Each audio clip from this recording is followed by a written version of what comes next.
Ustadz, saya mau tanya amalan yang baik buat ibu yang sudah meninggal karena selama ibu hidup di dunia saya belum bisa memberikan kebahagiaan kepadanya. Terima kasih.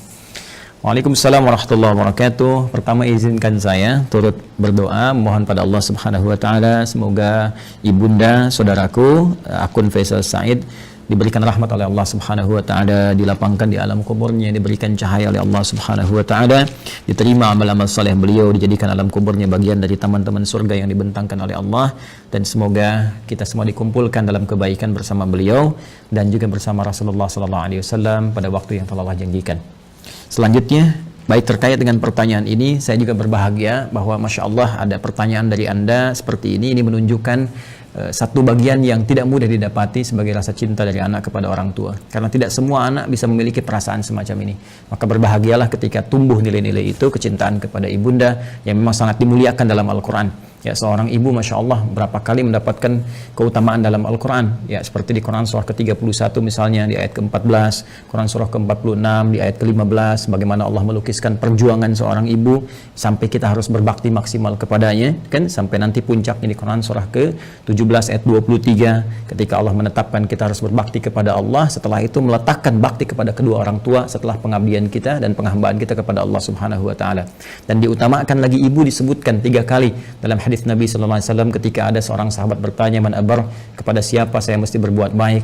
Maka Nabi menjawab, ummak, kepada ibumu. Qala thumma man, kemudian kepada siapa? Qala ummak, kepada ibumu. Qala thumma man, kemudian kepada siapa? Qala ummak, ibumu. Baru kemudian yang keempat disebut abak. Ya, bukan berarti dalam konteks ini ayah misalnya tidak punya prioritas, tidak. Tapi ini ingin menunjukkan bagaimana keutamaan seorang ibu yang memiliki keistimewaan di hadapan Allah dan Rasulnya. Pun demikian ayah pun nanti punya keutamaan dalam konteks yang terpisah. Dari sini Nabi memberikan bagaimana isyarat kepada para sahabat, ya ridwanullah alaihim jami'an, untuk berbakti kepada ibundanya. Ya, dalam keadaan hidup misalnya, kalau Anda buka kitab Al-Adabul Mufrad karya Al-Imam Al-Bukhari, dikisahkan bagaimana seorang yang berjuang sudah berangkat ke medan jihad, dilaporkan oleh kawannya, ya ibunya sedang menangis. Ya, karena belum bisa melepas kepergiannya pada saat itu, belum ketemu chemistry-nya. Ya, maka Nabi memanggil kemudian si anak muda ini, ya dipanggil oleh Nabi, maka Nabi katakan kepadanya, idhab, ya irji' ila ummik, bermakna pergilah kembali, pulang kepada ibumu, buat dia tertawa sebagaimana engkau telah membuatnya menangis. Buat dia tertawa sebagaimana engkau telah membuatnya menangis. Ini para ulama mengomentari bagaimana kedudukan seorang ibu sampai jihad berbakti kepadanya dalam keadaan hidupnya, membahagiakannya, memuliakannya, ya itu diutamakan bahkan melebihi jihad dalam medan perang jika ada kemudian hal-hal yang menuntutnya secara syar'i. Al-Imam Ali bin Abi Thalib karramahullahu wajhah, ya mengomentari statement Nabi sallallahu alaihi wasallam ketika menyebutkan 3 kali ummak, ibumu. Maka dikomentari oleh beliau, karena ibu memiliki 3 keistimewaan yang tidak didapati oleh ayah. Yang pertama, ibu yang mengandung, ayah tidak mengandung. Yang kedua, ibu melahirkan, ayah tidak melahirkan. Yang ketiga, ibu menyusui, ayah tidak menyusui. Dengan 3 keutamaan ini, Nabi kemudian memberikan gambaran ibumu. Ada komentar yang lain bahwa ketika orang ini bertanya, maka peluang terbaiknya untuk berbakti ada kepada ibunya. Sehingga Ibnu Abbas radhiyallahu ta'ala anhuma ketika didatangi oleh seseorang di masa beliau menjadi mufti, ya, aku punya persoalan, aku punya maksiat yang cukup tinggi aku kerjakan, bagaimana cara bertobat kepada Allah Subhanahu wa taala? Ibnu Abbas kemudian berkata, apakah engkau masih punya ibu? Ya, kata orang ini, ya aku masih punya ibu. Maka kata Ibnu Abbas radhiyallahu ta'ala anhuma, pergilah engkau pulang, ya, kemudian layani ibumu, bahagiakan ibumu, ya, dan berbuat baiklah kepada ibumu. Orang ini bertanya, kenapa engkau berfatwa demikian, kan? Dia tidak menyuruh misalnya saya maksimalkan salatnya, maksimalkan misalnya sedekahnya, tapi yang diutamakan ke ibu. Karena kata Ibnu Abbas radhiyallahu ta'ala anhuma, saya tidak melihat yang lebih utama untukmu saat ini kecuali yang itu. Inilah bagaimana kejeniusan Ibnu Abbas radhiyallahu ta'ala anhuma, karena memang dalam narasi-narasi ayat-ayat Al-Quran firman Allah Subhanahu wa ta'ala, kedudukan membahagiakan berbakti kepada ibunda itu langsung ditempatkan oleh Allah Subhanahu wa ta'ala setelah penghambaan kita kepada Allah. Wa qadha rabbuka alla ta'budu illa iyyah wa bil walidaini ihsana. Kepada kedua orang tua kita wajib berbuat baik, ditempat setelah penghambaan kepada Allah. Dan di antara kedua orang tua ini, ibu menempati posisi yang sangat tinggi. Wassaynal insana biwalidayhi hamalathu ummuh. Jadi ketika 2 ini disebutkan, Kata Allah di Quran surah 31 di ayat ke-14, dan kami wasiatkan kepada ke seluruh anak-anak itu untuk berbakti kepada kedua orang tuanya. Siapa di antara mereka kalau mau didahulukan? Ya hamalathu ummu, maka prioritaskan ibumu dulu, ya kan? Ayah juga kita hormati, ya, kita istimewakan, tapi ibu di sini dalam konteks kita ada pertanyaan, ibu mendapatkan kedudukan yang sangat luar biasa. Demikian di Quran surah ke-46 ayat 15. Nah, ini yang paling menarik dalam konteks kehidupan. Allah, Rasulullah SAW meminta kita memaksimalkan. Orang banyak berbuat baik, tapi tidak sedikit orang-orang yang bisa memaksimalkan itu setelah ibunya wafat. Dan Anda termasuk yang dianugerahi oleh Allah Subhanahu wa taala kemampuan, keinginan dan azam untuk berbuat baik ibu walaupun telah wafat. Maka berbahagialah. Di antara caranya ada yang Nabi SAW sampaikan, bahkan disebutkan dalam hadis riwayat Muslim sampai dengan 9 lafaz. Saya sebutkan hadisnya, qala Rasulullah sallallahu alaihi wasallam, idza matal insanu atau idza matal abdu. Ya, kata Nabi SAW, jika seorang manusia yang biasa beraktivitas. Jadi insan itu, kata insan disebutkan 65 kali dalam Al-Quran, menunjuk pada term manusia dengan totalitas aktivitasnya. Jadi kalau terkait dengan nafsunya, tampilan fisikalnya disebut dengan bashar, 35 kali disebutkan dalam Al-Quran. Jika terkait dengan sifat-sifat lembutnya, harmoninya, yang berbeda dengan jin, ya, dari penampakan dan gaibnya, itu disebut dengan al-ins. 18 kali ins dan jin dipasangkan dalam Al-Quran. Kemudian ada lagi menyebut sifat sosialnya an-nas, setidaknya 241 kali kurang lebih disebutkan dalam Al-Quran. Jika menyebut asal genetiknya disebut dengan Bani Adam, disebutkan 7 kali dalam Al-Quran. Nah, kalau disebutkan insan, al-insan 65 kali disebutkan dalam Al-Quran, itu menunjuk kepada totalitas aktivitas. Jadi saat mulai bangun tidur sampai tidur lagi. Nah, kata Nabi, idza matal insanu, jika manusia yang biasa beraktivitas dari mulai bangun tidur sampai tidur lagi, dari bangun sampai tidur lagi, kemudian meninggal, wafat. Ya, di kalimat pertama ini, pembuka hadis ini ingin memberikan kesan kepada kita bahwa mohon maaf sekali, sepadat-padat apapun kita beraktivitas, pada akhirnya meninggal juga. Pada akhirnya wafat juga. Karena itu pembuka hadis ini memberikan satu pengingat yang sangat penting kepada kita. Jangan lupa, awas, jangan lalai bahwa satu saat kita akan pulang kepada Allah. Apa yang kemudian ingin dipertaruhkan di dunia ini sampai Anda lupa mengerjakan ibadah, berangkat gelap, pulang gelap, demi harta tidak seberapa yang kalau didapat kemudian meninggal juga belum tentu dipakai, sampai berselisih, sampai bertarung, sampai ada yang saling menyingkirkan, menyungkurkan, bahkan mohon maaf sekali menumpahkan darah. Waliyadzubillah. Allah, berlindunglah kepada Allah Subhanahu wa taala. Berlindunglah. Karena apapun yang Anda dapatkan saat di dunia, satu saat akan ditinggalkan. Jika bukan Anda meninggalkan dunia, maka dunia akan meninggalkan Anda. Satu saat kita akan wafat. Dan bila seorang manusia telah wafat yang biasanya beraktivitas, ya, in qata'a sa'iru amalih, maka akan terputuslah semua aktivitasnya itu. Peluang dia mengumpulkan nilai-nilai kebaikan. Karena rumus kebaikan dalam Islam itu dengan konteks kehidupan akhirat yang telah kita selesaikan dunianya dan berpindah kepada dimensi lain, ya, barzakh kemudian akhirat, maka Al-Quran memberikan wawasan kepada kita, dan dengan wawasan ini kita diminta untuk mengumpulkan dan menyiapkan bekal terbaik. Ya, gambarannya kan seperti ini. Ini kan dunia, ya, yang saat ini kita sedang beraktivitas. Kemudian setelah itu kita pindah ke barzakh, pemisah. Ya. Kemudian akhirnya akhirat. Ini akhirat, ya. Ini yang terakhir. Akhirat. Ini ad-dunya.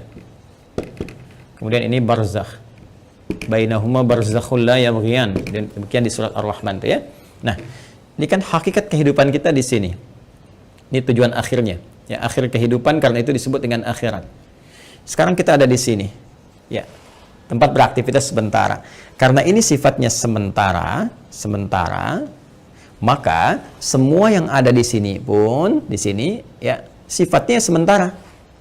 Ya, mohon maaf, usia kita ini sifatnya sementara, tidak abadi. Ya, hanya sementara saja. Dibatasi dengan apa yang disebut dengan ajal namanya. Ya kan? Jadi begitu ajalnya tiba, maka selesailah kemudian usia kita.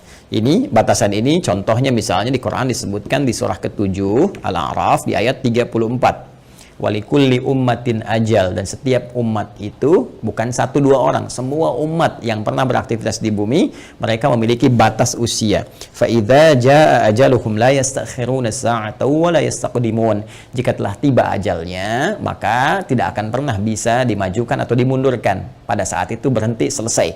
Ya, berhenti dan selesai. Akan didatangi oleh maut namanya. Ya, maut. Di Quran surah ketiga Ali Imran di ayat 185. Kullu nafsin dha'iqatul maut. Maka maut datang ya untuk sudah menerapkan perintah Allah Subhanahu wa taala sesuai dengan batas ajal ini dan mengambil kembali untuk memindahkan kepada dimensi berikutnya.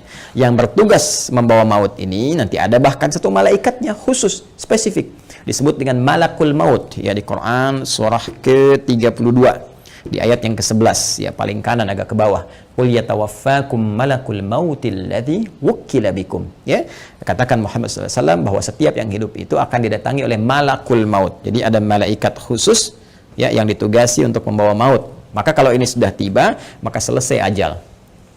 Nah, maka yang biasanya kita ini beraktivitas, aktif, bekerja dengan segala yang kita dapatkan dalam kehidupan dunia. Mohon maaf, bidangnya mungkin beragam, ya. Ada yang di kesehatan, kedokteran, medis, ada yang insinyur, ada yang di militer, tentara, ada yang Polri misalnya, ada yang di politisi, ya, di politik, jadi politisi misalnya, ada yang di pemerintahan, birokrat, ada yang ustadz, mengajar, dosen, guru dan sebagainya. Pada akhirnya sepanjang semua bernama makhluk ya dan spesifik manusia, pada akhirnya semua kegiatan itu akan tuntas, selesai ya. Semua manusia yang beraktivitas tadi disebut dengan insan, al-insan ya, ada surah ke-76 dalam Al-Quran, al-insan ya. Kata Nabi, idza matal insan, jika semua manusia yang beraktivitas ini sudah tiba nih, sudah tiba ajalnya ya, tiba maut ya. Maut itu sifatnya, keadaannya. Mata itu kata kerjanya, mata yamutu mautan ya, mata yamutu mautan. Idza matal insan, jika tiba maut ini menjemput manusia ya, sudah datang ajalnya, tiba maut dan menghentikan semua aktivitas yang pernah ia lakukan. Tadi saya katakan semua pembuka di hadis ini kalimatnya singkat padat, cuma 2 kata, matal insan, tapi pesannya sangat dalam, memberikan kesan bahwa apapun yang kita banggakan pada hakikatnya akan selesai. Apapun yang kita tonjolkan dalam kehidupan pada hakikatnya akan selesai. Apakah harta benda yang kita tampilkan, apakah kedudukan yang kita tonjolkan dan sebagainya, semua akan tuntas, selesai dengan tibanya maut. Ya, karena sifatnya kehidupan kita di dunia ini sementara, maka usia pun sementara, bekalnya pun sementara. Silakan Anda kumpulkan sampai banyak bermewah-mewah misalnya, mohon maaf, kendaraan banyak yang mewah, pakaian mewah, pada akhirnya meninggal nggak dibawa. Ya, alam kubur itu tempatnya hanya setempat seukuran jasad kita saja. Nggak ada seukuran rumah Anda, seukuran mobil Anda untuk memasukkan semua aset Anda. Tidak, selesai kawan. Karena itu sering-kali merenung, sering-sering merenung. Pada akhirnya, apa sih yang mau dicapai di kehidupan dunia ini? Kalau kita memang akan berpindah. Dan setiap tempat yang disinggahi, fitrahnya membutuhkan bekal. Ya, Anda saja di dunia, saya sering katakan, dalam konteks kehidupan dunia saja, misal, saat ini saya ada di Bekasi misalnya, ya kan? Saya akan pergi di satu provinsi yang sama, ya. Misalnya ke Bandung lah, sama-sama Jawa Barat misalnya. Atau ke tetangga ke Jakarta misalnya, ya. Ini kita ke Jakarta saja yang jaraknya tidak terlampau jauh, mesti punya bekal. Ke Bandung mesti punya bekal. Apatah kalau saya ingin ke Sumatera, kalau saya ingin ke Papua, atau saya ingin keluar Indonesia misalnya, pasti harus punya bekal. Mustahil berpindah tempat, ruang, dan waktu tanpa bekal memadai yang kita bawa. Itu mustahil. Ya, nah kalau dalam konteks keduniaan saja mesti punya bekal, maka bagaimana dengan dimensi yang berbeda? Dunianya kita tinggalkan. Ini kan kalau dari sini masih ke Malaysia, masih dunia, ya kan? Ke Amerika masih dunia. Ini sekarang kita meninggalkan dunia. Bahkan pengumuman disampaikan telah meninggal dunia. Artinya meninggalkan dunia, maka mutlak mesti punya bekal. Dan di dalam konteks keduniaan saja, bekalnya bisa beda. Saya pergi ke Arab, di Arab mungkin kulturnya beda, makanan pokoknya tidak sama, maka bekal yang dibawa pun akan menyesuaikan dengan itu. Sekarang kalau dalam konteks kehidupan dunia saja, bekal di satu tempat bisa berbeda, maka apalagi dengan dimensi yang berbeda. Mesti ada bekal untuk hadir ke sini. Ya. Di saat kita bawa ke sini, semua bekal dunia tanggal, yang dunia ini hilang. Ya, karena beda tempat. Sekali lagi, apa yang kita bawa di sini, kita bawa rupiah dari sini. Apakah akan laku dibawa di Amerika? Ya, laku misalnya dibawa di Kanada, laku dibawa di Jerman dan sebagainya. Belum tentu. Belum tentu. Kita harus tukar dulu gitu kan? Atau barangkali belum berlaku misalnya dan seterusnya. Boleh jadi. Nah, sekarang kita akan pindah tempat, dimensi berbeda. Apa yang harus kita bawa? Apa yang harus kita siapkan di dunia ini? Ya, sehingga kita bisa bawa saat berpindah ke alam barzakh ini sebagai persiapan menuju akhirat. Ya. Maka tiada lain, rumusnya lanjutkan hadisnya. In qata'a sa'iru amalihi, maka terputus semua peluang amalnya. Ya, pertama amal. Nah, amal. Amal itu masih umum. Amalan itu masih umum. Semua perbuatan manusia yang akan dipertanggungjawabkan di hadapan Allah disebut dengan amal namanya. Ya, faman ya'mal mithqala dzarratin khairan yarah wa man ya'mal mithqala dzarratin syarran yarah. Ya, jadi semua perbuatan kita dari bangun tidur sampai dengan tidur lagi itu disebut dengan amal. Nah, ini kalau sudah meninggal, mata, datang maut, ya, terputus semua amal, aktivitas selesai. Ya. Cuma diberikan kemudian gambaran kepada kita, ada amal ini yang saat dikerjakan itu dicatatkan punya nilai. Yang nilai ini menjadi bekal yang akan dibawa ke dimensi selanjutnya, ke ruang selanjutnya setelah kita wafat. Singkatnya dibawa ke alam barzakh, bahkan sebagai bekal menuju akhirat. Dan ini bisa kita siapkan saat di dunia. Ya, apa nama amalnya? Ini yang disebut dengan amal saleh. Ya, jamaknya disebut dengan salihat. Amal saleh, jamaknya apa? Salihat. Ya, jadi amal ini ada yang netral, umum, kan? Nah, ini amal yang saat dikerjakan punya nilai untuk dibawa pulang menghadap Allah dan dibawa bekalnya ke tempat dimensi berbeda di barzakh sampai dengan ke akhirat disebut dengan saleh. Jamaknya disebut apa? Salihat, ya. Singkatnya, setiap perbuatan yang dinilai sebagai ibadah oleh syariat. Ya, jadi setiap perbuatan kalau kita kerjakan diniatkan sebagai ibadah, maka itu namanya amal saleh. Jelas ya? Baik, jamaknya disebut dengan apa?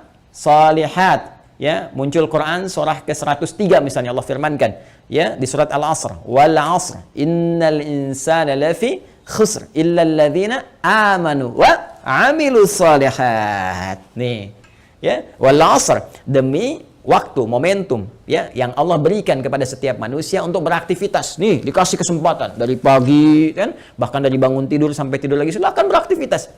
Tapi kalau aktivitasnya cuma mengejar dunia saja, kata Al-Quran berpotensi rugi. Karena saat dia meninggalkan dunia, fakir, dia nggak punya bekal. Ya, ada di antara mereka yang cerdas. Mereka beraktivitas, mengerjakan dunia. Bahkan kaya dalam kehidupan dunianya. Kaya, mobil punya, kendaraan cukup baik, di rumah baik juga, Masya Allah. Tapi yang paling menarik, mereka juga punya persiapan-persiapan akhiratnya. Apa itu? Illalladzina amanu wa amilus shalihat. Ya, kecuali orang-orang yang cerdas, mereka beriman, yakin di antara keimanan mereka, selain iman kepada Allah, iman kepada Rasulullah, mereka pun yakin iman tanpa ragu ada kehidupan setelah wafat. Ya, makanya rukun iman kan ada 6. Ya, rukun iman yang kelima kan apa? Iman pada hari akhir. Hari akhir itu implementasinya yakin kita akan meninggal, yakin akan dihisab. Karena kita yakin kita punya iman, kita siapkan. Itu cara memahaminya. Karena itu orang cerdas menyiapkan setelah wafatnya ada kehidupan. Anda yakin nggak? Kalau Anda nggak beriman, nggak usah komen. Tapi kalau Anda yakin Anda beriman, Anda siapkan. Keyakinan kita memberikan dorongan kepada kita untuk menyiapkan bekal setelah kita wafat. Apa yang mau kita siapkan? Allah saking rahmannya memberikan bocoran kepada kita, bimbingan kepada kita. Nih, siapkan bekal ini. Ini bekal yang cuma satu-satunya dibawa saat kita wafat. Apa itu? Wa amilus shalihat. Ini dia. Amal-amal saleh. Maka jadikan setiap bekal kegiatan kita itu menjadi amal saleh. Caranya bagaimana? Niatkan karena Allah Subhanahu wa taala. Ya, niatkan karena Allah lillah, bekerja karena Allah, merawat anak karena Allah, di rumah tangga karena Allah. Bahkan nanti implementasinya Nabi SAW memberikan panduan dengan doa langsung. Makanya saya sering katakan dalam Islam semua aktivitas itu punya doanya. Bangun tidur ada doanya, sampai mau tidur lagi ada doanya. Semua aktivitas kita. Tatkala kita pun belum memahami, sertakan kalimat Bismillahirrahmanirrahim. Kullu amrin dzibalin la yubda'u fihi Bismillahirrahmanirrahim fahuwa abtar au a'ta'. Setiap perbuatan baik yang tidak disertakan Bismillahirrahmanirrahim, karena Allah, Bismillah, saya kerjakan ini karena Allah. Ya, kalau Anda tidak sertakan itu, tidak niatkan karena Allah, fahuwa abtar au aqta, maka terputuslah peluang bekal akhiratnya.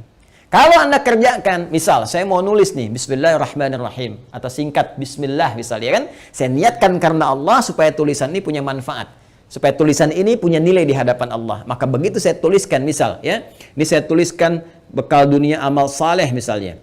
Saya tuliskan karena Allah, lillah, supaya kita bisa pahami ini semua. Maka pekerjaan amal saleh ini, amilus salihat, ketika kita niatkan karena Allah, diberikan nilai oleh Allah. Nilai itulah yang disebut dengan hasanah namanya. Hasanah. Hasanah. Ini dia. Hasanah.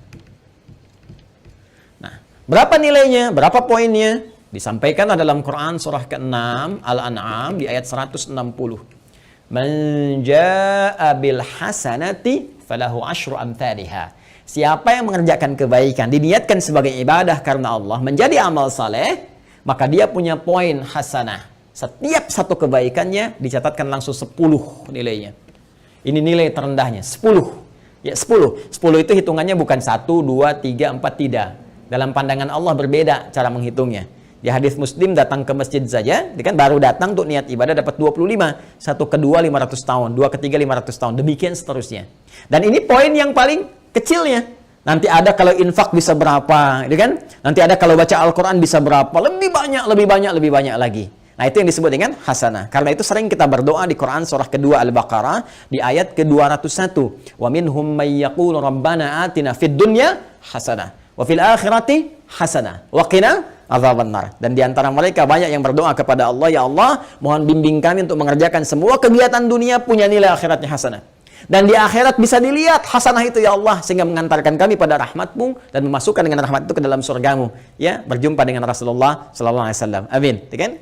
Nah, kalau seorang meninggal terputus semua peluang ini. Ya, jadi nggak bisa mengerjakan hasanah lagi. Tapi ada rahasia. Kata Nabi, ada 3 amalan yang kalau dikerjakan, Masya Allah, ini yang sudah meninggal nggak bisa ngerjakan lagi, tapi hasanahnya tetap mengalir, pahalanya tetap mengalir, ngalir. Dan di antara yang 3 itu Nabi menyebutkan, perhatikan kalimatnya, idza matal insanu aw idza matal 'abdu inqata'a sa'iru 'amali illa min 3, ya, atau illa min 3. 1, shadaqatin jariyah. Sedekah jariyah. Ya.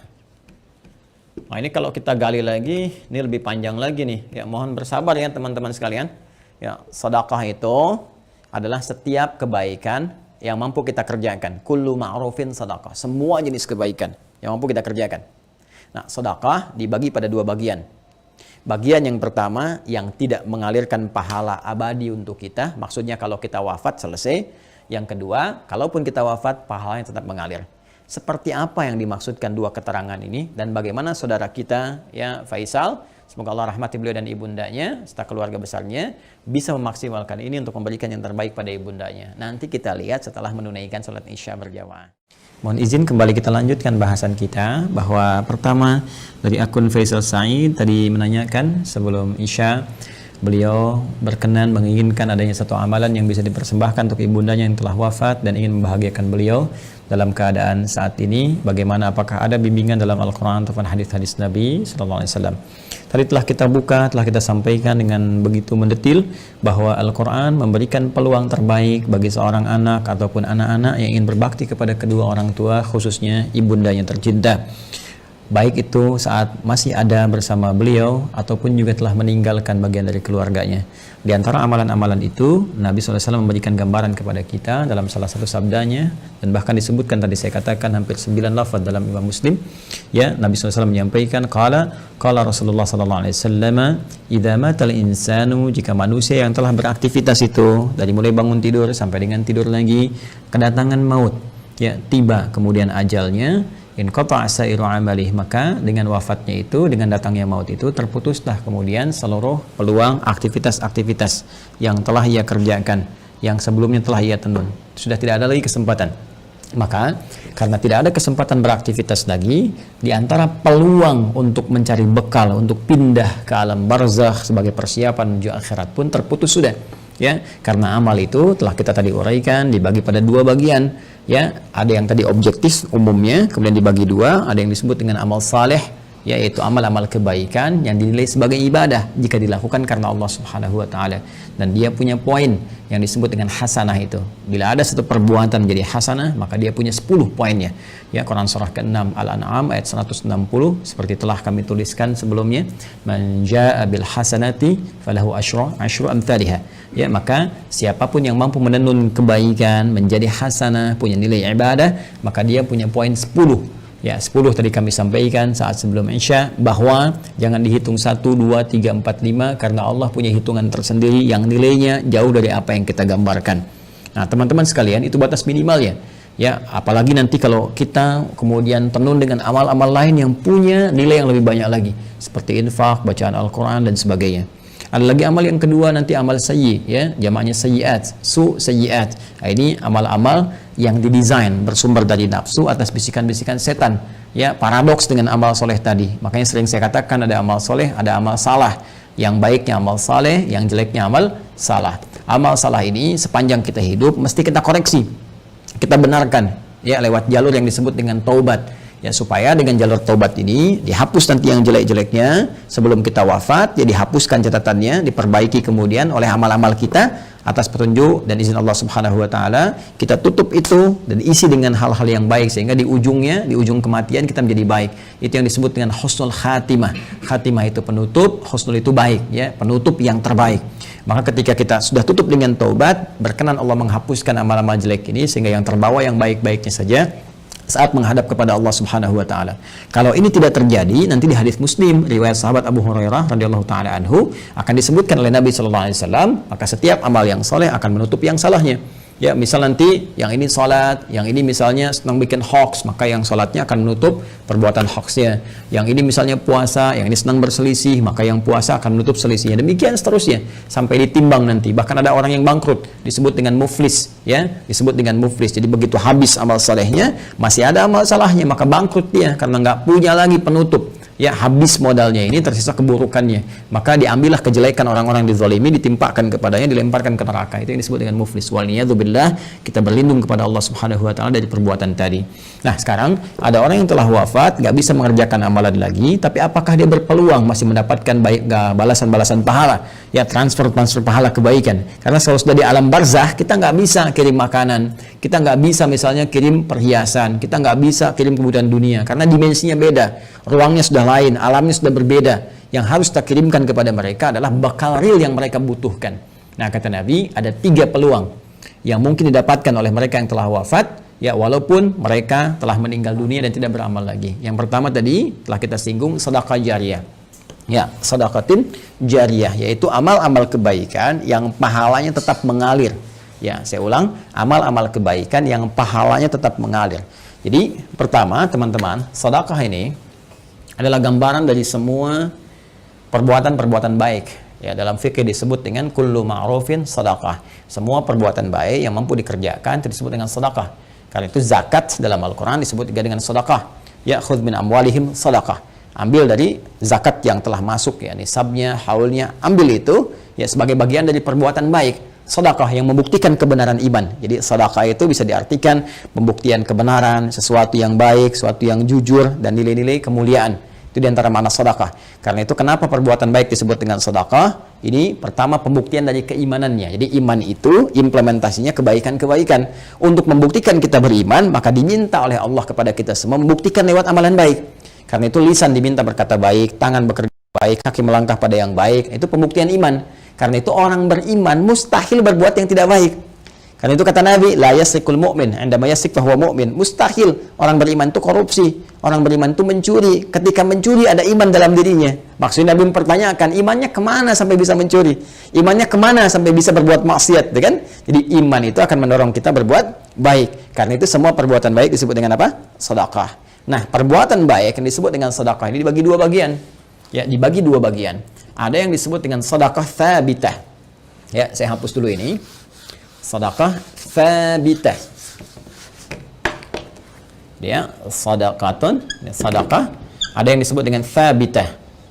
Ya, tsabitah itu sudah yang tetap berhenti, gitu kan? Atau waqifah, berhenti sampai di situ. ya berhenti saja sampai di kehidupan dunianya. Maksudnya apa? Saat dia beramal di dunia, saat hidup dituliskan pahalanya. Tapi ketika wafat selesai, waqifah, tabitah, berhenti sampai di situ saja. Dalam konteks kehidupan dunia saja. Saat dia beramal. Jadi saat dia hidup di dunia, kemudian misalnya dia salat nih. Ya, si A misalnya salat. Kemudian dia ketika menunaikan salat kan dituliskan pahalanya. Ya, ketika ikhlas tunaikan tuliskan pahala. Misal dapat pahala sekian kan. Nah, ketika dia meninggal dunia, wafat ini sudah. Karena nggak bisa sholat lagi, nggak ada lagi catatan amal pahala mengalir. Ya, sudah selesai sampai di situ. Selesai, terhisab sampai di situ. Karena selesai, tetap di situ disebut dengan thabit atau waqifah, berhenti sampai di situ. Ya. Nah, ada yang menarik nih. Orangnya sudah meninggal, sudah nggak di dunia lagi. Ya, sudah berpindah ke dimensi lain, dia pindah ke barzakh, alam pemisah. Ya, disebut dengan alam kubur. Terpisah dia dengan dunia, tapi belum sampai ke akhirat. Ya, alam pemisah antara dunia dengan akhirat disebut dengan barzakh. Ya, baik. Ketika berpindah kepada barzakh ini, nggak ada peluang amal lagi. Tapi yang menarik, walaupun dia nggak mengerjakan amalannya, pahalanya tetap mengalir. Nah, mengalir dalam bahasa Arab disebut dengan jara yajri, jarian wa jariyatan. Ya, maka karena ini sifatnya ada muannats-nya disebut dengan jariyah. Jariyah. Ya. Baik. Ini apa namanya, sifat dan mausuf, ya, disifati sedekah, ya, sedekah, perbuatan-perbuatan baik jariyah yang pahalanya terus ngalir sampai kehidupan berakhir, ya, sampai hari perhitungan tiba, kiamat terjadi, ya, perhitungan pahala, baru kemudian di situ hitungan dikumpulkan keseluruhan, disebut dengan hisab, ya, disebut dengan apa? Hisab. Jadi sepanjang kiamatnya belum terjadi, kemudian belum terputus kehidupan dunia keseluruhannya, maka terus saja ngalir di pahalanya, ngalir, kumpul, masya Allah, walaupun orangnya telah meninggal dunia. Nah, ini sedekah jariyah ini punya dua sumber, ya, untuk mempercepat, punya dua sumber. Sumber pertama adalah kebiasaan amal soleh yang dikerjakan oleh orang yang meninggal tadi sebelum dia wafat. Jadi sebelum dia wafat, dia punya kebiasaan beramal. Ya, yang amalan ini setelah dia wafat pun masih ada tuh. Ya, merambat peluang amalannya sehingga pahalanya terus mengalir kepada yang bersangkutan. Apa di antara contohnya misalnya? Contoh misalnya yang bersangkutan sebelum meninggal dunia pernah misalnya menyumbang untuk kepentingan di masjid. Masya Allah misalnya sedang ada perbaikan masjid, kan? Lalu disumbangkanlah untuk bikin keran wudhu misalnya. Masya Allah, walaupun orangnya meninggal, keran wudhunya masih ada, dipakai orang. Setiap dipakai, mengalir, pahala terus mengalir. Sepanjang itu ada. Karpet masjid misalnya kan disumbangkan, dipakai terus, walaupun orangnya meninggal, tetap pahalanya mengalir. Ngalir. Masya Allah.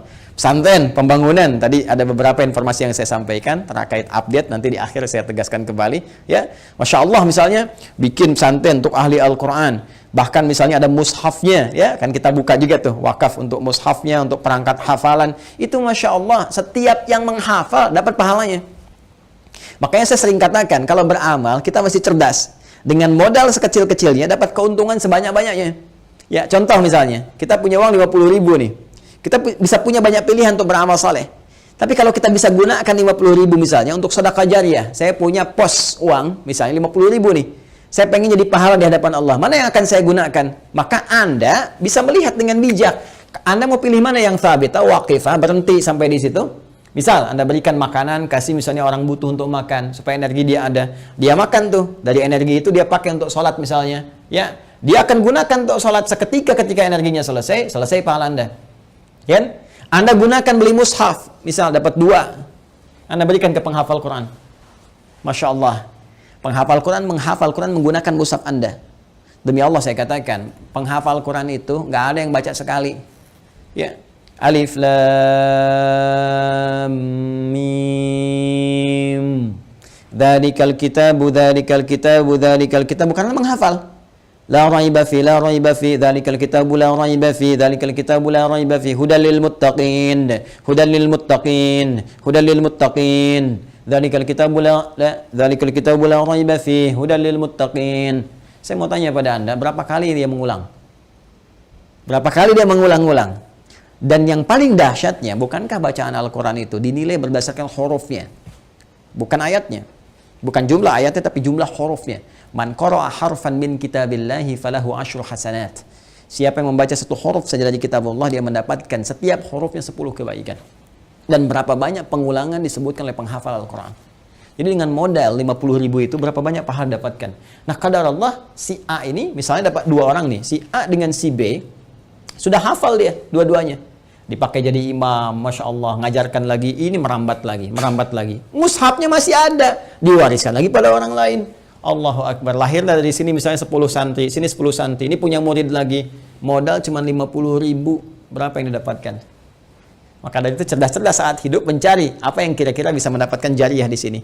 Ya, tidak harus dengan harta, bisa dengan tenaga. Makanya kalau ada misalnya ya kegiatan di masjid, ikut di situ kan, dengan tenaga kita atau dengan sebatas yang kita mampu dan sebagainya ya, apa yang bisa kita lakukan? Ini jariah. Nah, ada lagi kondisi orangnya misalnya sudah tidak ada. Ya, ini bisa dikerjakan oleh siapa? Oleh anak misalnya. Ya, anak. Apa yang dilakukan oleh anak? Seperti tadi. Ya, misalnya dia membelikan mushaf, dikirimkan misalnya kepada siapa? Ya, kepada para penghafal Quran. Niatkan itu untuk misalnya diarahkan kepentingan ibundanya. Tadi seperti yang tadi disampaikan. Ya Allah, saya berniat dengan wakaf mushaf ini atas nama ibunda saya. Itu boleh dilakukan. Sah dikerjakan, boleh-boleh saja, silakan. Ya, Anda punya berapa? 50.000, 100.000, niatkan. Ya Allah, saya mau bantu untuk pesantren, saya niatkan untuk ibu saya. Sah, boleh, kirimkan itu. Ya, kirimkan, sampaikan, boleh dengan itu semua Anda lakukan. Dan Masya Allah, ketika itu dikerjakan, ada sesuatu yang akan terjadi, sesuatu yang berbeda. Ya, tapi juga ingat, tetap kita jaga dalam koridor amalan, amal solehnya. Nggak usah misalnya ditambahin apapun. Kalau saya sih sarankan, kalau Anda misalnya mau mushaf, sudah cukupkan dengan niat saja. Ya, dengan niat dalam hati kita bahwa ini kita niatkan untuk kepentingan ibunda saya. Ya, ini Anda nggak harus cantumkan misalnya, ya taruh foto misalnya atau taruh ini taruh itu nggak diperlukan menurut saya. Ya, walaupun mungkin ada pandangan berbeda, kita hormati. Tapi bagi saya pribadi cukupkanlah seperti itu apa adanya, sehingga dengan orang-orang membaca pun akan tercukupkan bagi pahala apa itu mengalir dengan izin Allah Subhanahu Wa Taala. Ya. Allah Taala alam bisawab. Ini bagian yang pertama, sedekah jariyah. Satu. Ya, kemudian yang kedua, teman-teman sekalian, bisa dalam bentuk ya ilmin yuntafa'u bihi, ilmu yang bermanfaat. Ya, ini juga bisa dikerjakan dari orang yang hidup, misalnya pernah mengajar, gitu kan? Makanya saya sering katakan, mohon izin sekali, anak-anak itu kalau dia dari kecil tuh, orang tua mengajarkan. Ya, ajak misalnya sampingnya sholat, ajarkan. Al-Fatihahnya kalau bisa dari orang tuanya, ayah atau ibundanya. Karena akan dibawa terus sholat. Ya, dibawa sholat, ketika bisa dari orang tuanya, dipakai terus sholat, itu mengalir, setiap anak sholat dapat bagian pahala. Ilmin yuntafa'u bihi, ilmu yang bermanfaat. Ya, bukankah orang tua banyak mengajarkan kebaikan? Pakai. Ya, dan yang ketiga, teman-teman sekalian, nah ini waladin salihin yad'u lahu, anak saleh yang banyak mendoakan kedua orang tuanya. Maka kalau tadi misalnya akun Faisal, saudara kita ingin berbuat baik, di antara 3 pilihan ini yang pertama bisa dilakukan, ya kan? Yang kedua bisa dipraktikkan, yang ketiga jadilah Anda pribadi yang saleh. Ya, jangan banyak larut dalam kesedihan. Manfaatnya nggak ada gitu kan. Sedih itu naluriah, fitrah, alamiah biasa saja. Itu terjadi pasti. Nabi pun sedih ketika ditinggal Sayyidah Khadijah misalnya. Bahkan ketika ditinggal pamannya, beliau sedih sekali. Sedih ya, itu biasa, itu fitrah. Tinggal ibunda beliau sedih. Ya, namun apa yang harus dilakukan oleh kita? Kita alihkan kesedihan itu menjadi sebuah energi yang positif yang mengantarkan kebahagiaan pada orang yang telah meninggalkan kita. Maka caranya apa? Perbaiki pribadi kita menjadi saleh. Ya, jadi anak yang saleh, yang disukai oleh Allah Subhanahu Wa Taala. Mulai rubah tampilan kita, tunaikan sholat dengan baik, rajin membaca Al-Quran, bekerja dengan baik, yang halal jauhi yang haram-haram. Ketika semua itu dikerjakan, Anda tinggal mengangkat tangan bermohon pada Allah Subhanahu Wa Taala. Ketika sifat saleh melekat pada seorang anak, maka doanya langsung mustajab. Waladin salehin yad'u lahu. Seorang anak yang saleh, yang ketika bermohon kepada Allah, langsung doanya diantarkan jadi cahaya ke kuburan ibundanya atau ayahandanya. Langsung jadi cahaya. Dan itu boleh jadi pilihan terbaik yang bisa Anda lakukan untuk mempersembahkan pada ibunda Anda.